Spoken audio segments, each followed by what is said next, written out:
Assalamualaikum warahmatullahi wabarakatuh. Perkenalkan sebelumnya, nama saya Jenny Yulinda Putri dari kelas akuntansi 2C, Fakultas Ekonomi, Universitas Kuningan. Pada video kali ini, saya akan menjelaskan materi yang berkaitan tentang literasi teknologi. Eh, di sini saya akan mempresentasikan tentang Big Data dan pemanfaatannya dalam berbagai sektor. Maka dari itu, langsung saja ke pemaparan materinya.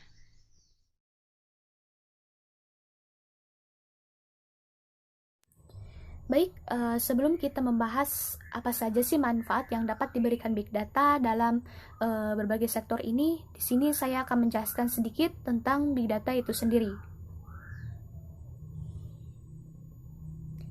Big Data adalah istilah yang diberikan pada kumpulan data yang berukuran sangat besar dan kompleks, sehingga tidak mungkin untuk diproses menggunakan perangkat pengelola database konvensional ataupun pemrosesan data lainnya. Karakteristik utama Big Data dapat meliputi tiga hal yang biasa dikenal dengan 3V, yaitu volume, velocity, dan variety. Volume itu terkait dengan besaran data yang harus dikelola berukuran super besar. Kemudian ada velocity, yakni berkenaan dengan kecepatan pemrosesan data yang harus mengimbangi pesatnya pertumbuhan jumlah data. Kemudian ada yang ketiga, yakni variate, yakni menunjukkan pada karakteristik sumber data yang sangat beragam, baik itu berasal dari basis data yang terstruktur maupun juga dari data yang tidak terstruktur. Kemudian selanjutnya ada pemicu perkembangan Big Data. Menurut Hilbert dan Lopez, ada tiga hal utama yang memicu perkembangan teknologi Big Data. Yang pertama, ada pesatnya pertambahan kemampuan penyimpanan data yang sangat signifikan. Kemudian yang kedua, ada pesatnya pertambahan kemampuan mesin pemrosesan data. Seiring dengan pesatnya perkembangan teknologi hardware, maka kapasitas komputer pada mesin atau perangkat komputer juga telah meningkat sangat tajam. Yang ketiga, ada ketersediaan data yang melimpah. Klasifikasi data. Teknologi Big Data memiliki kemampuan untuk menangani berbagai variasi data. Secara umum, ada dua kelompok data yang harus dikelola, yaitu pertama, data terstruktur, yang kedua, data tidak terstruktur. Data terstruktur merupakan kelompok data yang memiliki tipe data, format, dan struktur yang telah terdefinisi. Kemudian, sumber datanya dapat berupa data transaksional, OLAP data, tradisional RDBMS, file CSV, dan terakhir ada spreadsheet. Kemudian, data tidak terstruktur. Kelompok data tekstual dengan format tidak menentu atau tidak memiliki struktur melekat, sehingga untuk menjadikannya data terstruktur membutuhkan usaha, tools, dan waktu yang lebih. Data ini dihasilkan oleh aplikasi-aplikasi internet seperti data URL log, kemudian media sosial, email, video, blog, dan audio. Tahapan pengelolaan Big Data. Berikut ini ada 4 tahapan pengelolaan Big Data serta perangkat bantu tools yang dapat dimanfaatkan untuk mendukung pemrosesan Big Data. Di sini ada beberapa tahapan. Yang pertama ada tahap acquire, access, analytic, kemudian yang terakhir ada application. Acquire berhubungan dengan sumber dan cara mendapatkan data. Kemudian ada access. Akses di sini berhubungan dengan daya akses data. Data yang sudah dikumpulkan memerlukan tata kelola, integrasi, storage, dan computing agar dapat dikelola untuk tahap berikutnya. Kemudian perangkat untuk memproses datanya, yakni menggunakan Hadoop, NVIDIA CUDA, kemudian ada Twitter Storm, dan GrabLab.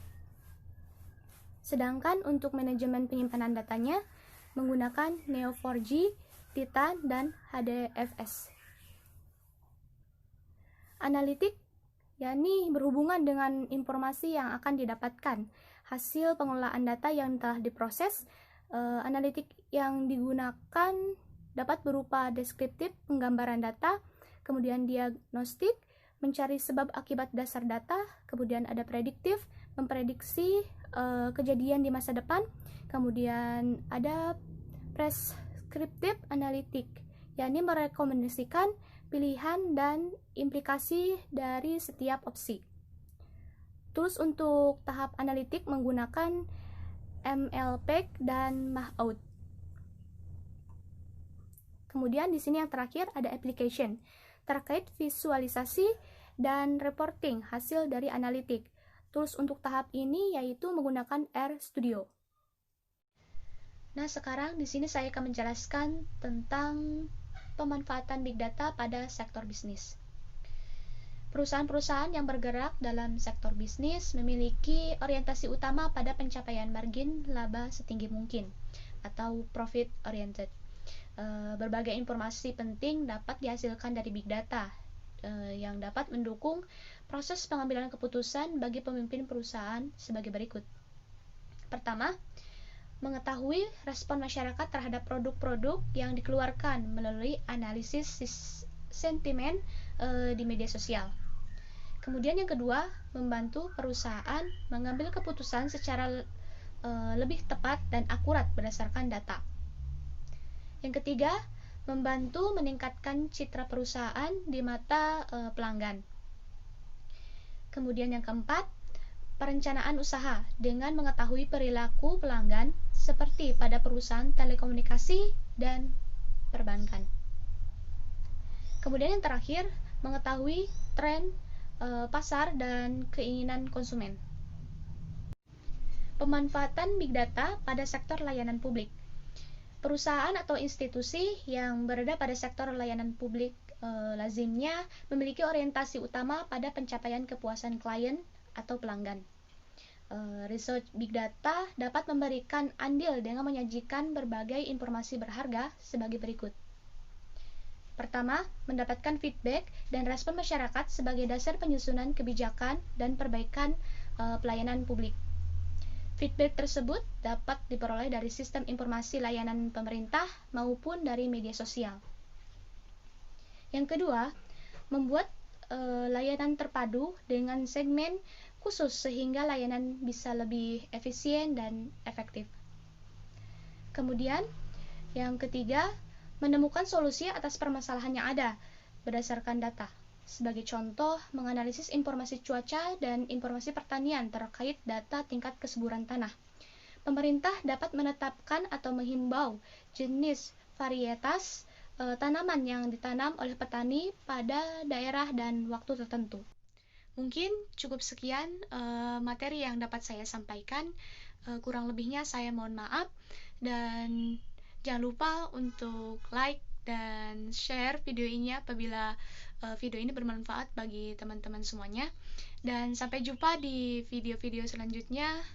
Saya tutup. Wabillahi taufiq wal hidayah. Wassalamualaikum warahmatullahi wabarakatuh. Bye bye. 또 물 보라를 일으켜